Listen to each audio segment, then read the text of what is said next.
பெண்களை அரைகுறை ஆடையில ஆபாச நடனம் ஆட விட்டு அவங்க சுத்தி ஆடுறாங்க. அமைச்சர்கள் உட்கார்ந்து வேடிக்கை பார்த்து ரசிக்கிறாங்க அவங்களுடைய குட்டப்பாவாடைய.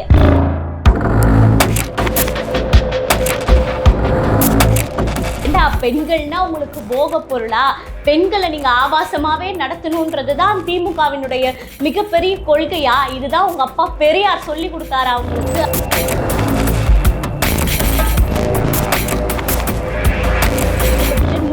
மேற்பட்ட இடங்கள்ல உதயநிதியினுடைய ஆதரவாளர்களை தான் வேட்பாளர்களாக நிறுத்துவதற்கு இருக்கக்கூடிய சீனியர் அமைச்சர்களுக்கு இப்ப என்ன ஒரு மிகப்பெரிய டாஸ்க்னா,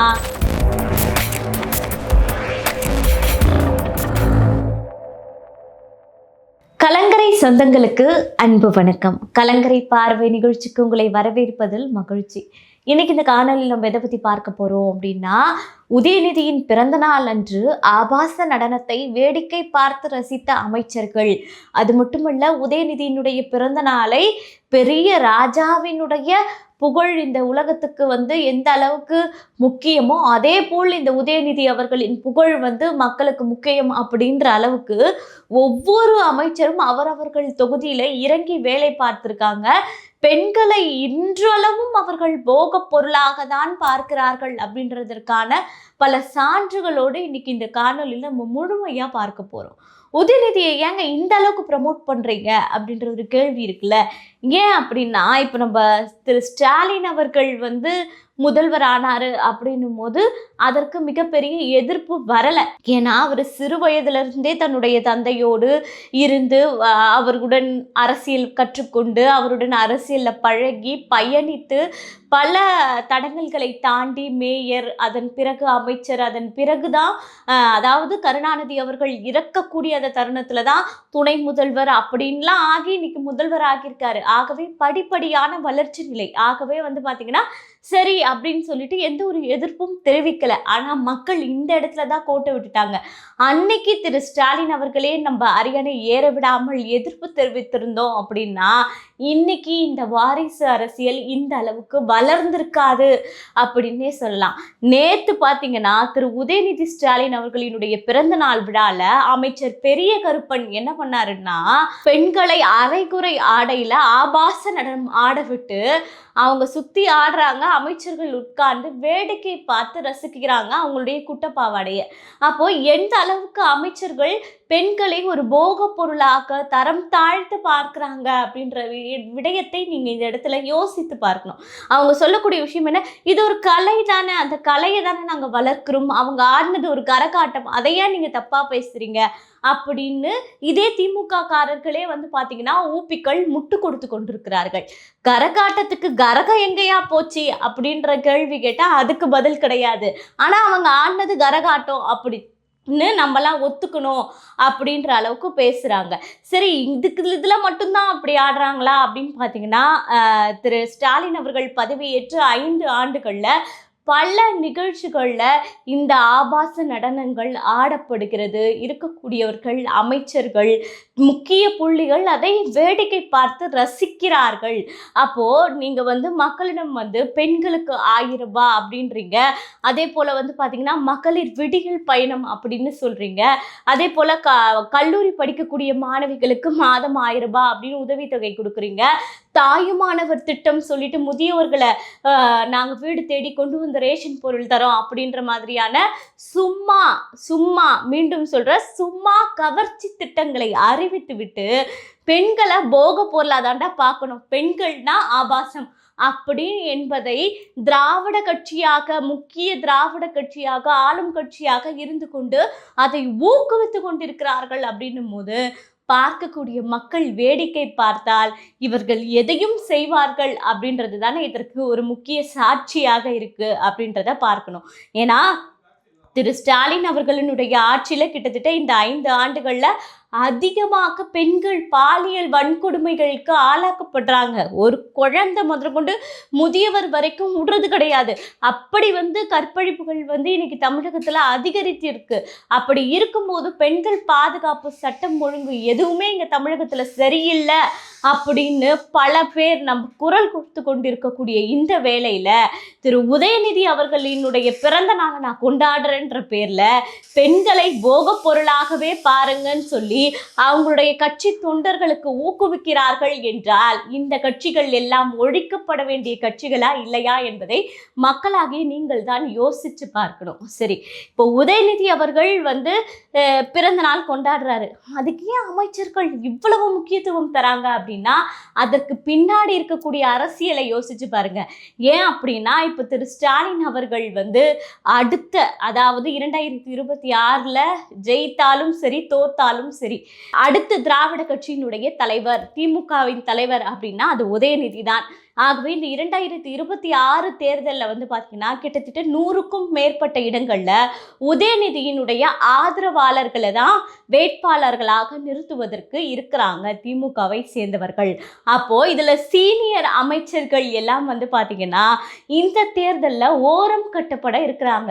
இருக்கக்கூடிய சீனியர் அமைச்சர்களுக்கு இப்போ என்ன ஒரு மிகப்பெரிய டாஸ்க்னா, உதயநிதி மனசில் இடம் பிடிக்கணும், உதயநிதியை எப்படியாவது கவர முயற்சி பண்ணணும் அப்படின்ற ஒரு நோக்கத்துக்காக தான் ஒரு அமைச்சர், மக்களுக்காக சேவை செய்ய வந்தோம், மக்களுக்காக நல்ல விஷயங்களை செய்ய வந்தோம் அப்படிங்கிறதெல்லாம் தாண்டி உதயநிதியை குதூகலப்படுத்துவதற்காக இவர்கள் இந்த மாதிரி ஆபாச விஷயங்களை மேலும் அதிகமாக செய்து அதை ஆரவரித்து வேடிக்கை பார்க்கிறார்கள் அப்படின்றது தான் இதற்கு பின்னாடி இருக்கக்கூடிய அரசியல். அப்போ உதயநிதி நாளைக்கு திமுகவினுடைய தலைவர் ஆயிட்டாருன்னு வச்சுக்கோங்க, எல்லா அமைச்சர்களும் உதயநிதியின் கட்டுப்பாட்டில் இருப்பாங்க. அப்படி இருக்கணும் அப்படின்னா இன்னைக்கே காலை பிடிக்கணும், அப்படி இல்லையா இந்த மாதிரி அவரை சந்தோஷப்படுத்தணும் அப்படின்ற ஒரு நோக்கத்துக்காக தான் இவர்கள் இவ்வளவு தரம் தாழ்த்தி மக்கள் என்ன யோசிப்பாங்க, நம்மளுடைய கட்சியினுடைய அவப்பேறு எப்படி ஏற்படும் அப்படின்றதெல்லாம் சிந்திக்காமல் இவர்கள் இப்படி செயல்பட்டு கொண்டிருக்கிறார்கள் அப்படின்றது தான் உண்மையான விஷயம்.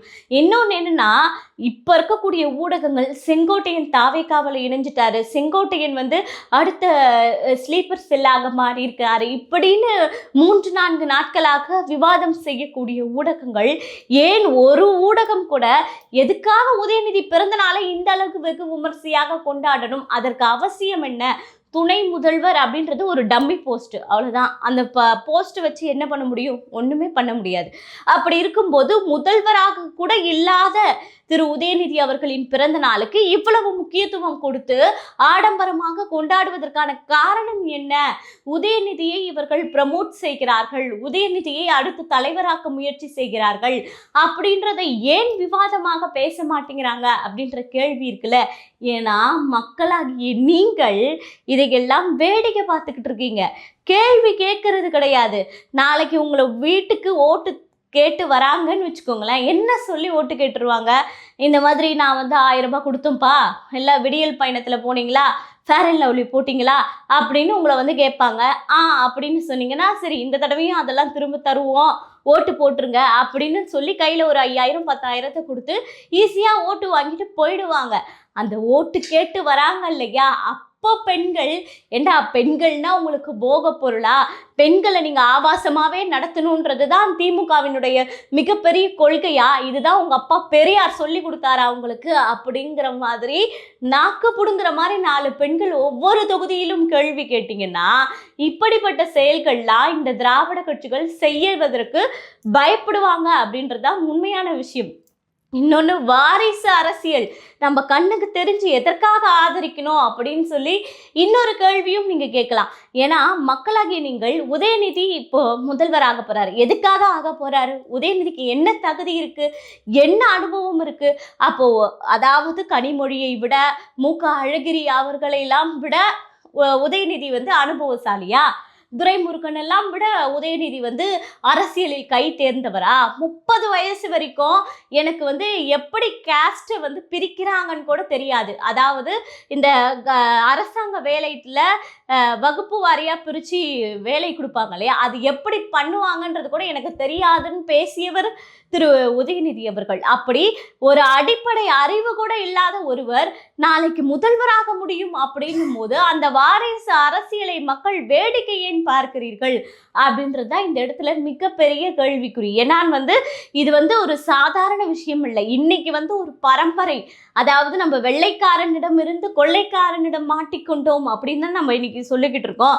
அப்படி இந்த கொள்ளைக்கார கும்பலிடம் குடும்பத்திடம் நம்ம ஒரு தமிழகத்தையே ஒப்படைச்சோம் அப்படின்னா இன்னைக்கு இருக்கக்கூடிய இந்த சீர்கேடுகள், பெண்களுக்கு இருக்கக்கூடிய இந்த கேவலமான, பெண்களுக்கு எதிராக நடக்கக்கூடிய இந்த கேவலமான செயல்கள் எல்லாமே அடுத்தடுத்த தலைமுறைக்கு அதிகரித்து தான் கொண்டிருக்கும். ஏன்னா உதயநிதியும் ஒரு சினிமாக்காரர். அவருக்கும் என்னன்னா பெண்களை பொறுத்தவரை அரைகுறை ஆடையோடு ஆட வைத்து பார்த்தால் அழகாக இருக்கும். தவறாக ட்விட்டரில் வேறொரு ஆபாச போஸ்டை போட்டுவிட்டு எப்படி போட்டது என்று தெரியாது அப்படின்னு சொல்லி மாத்தி பேசக்கூடியதெல்லாம் உதயநிதி அவர்களுக்கு கைவந்த கலை.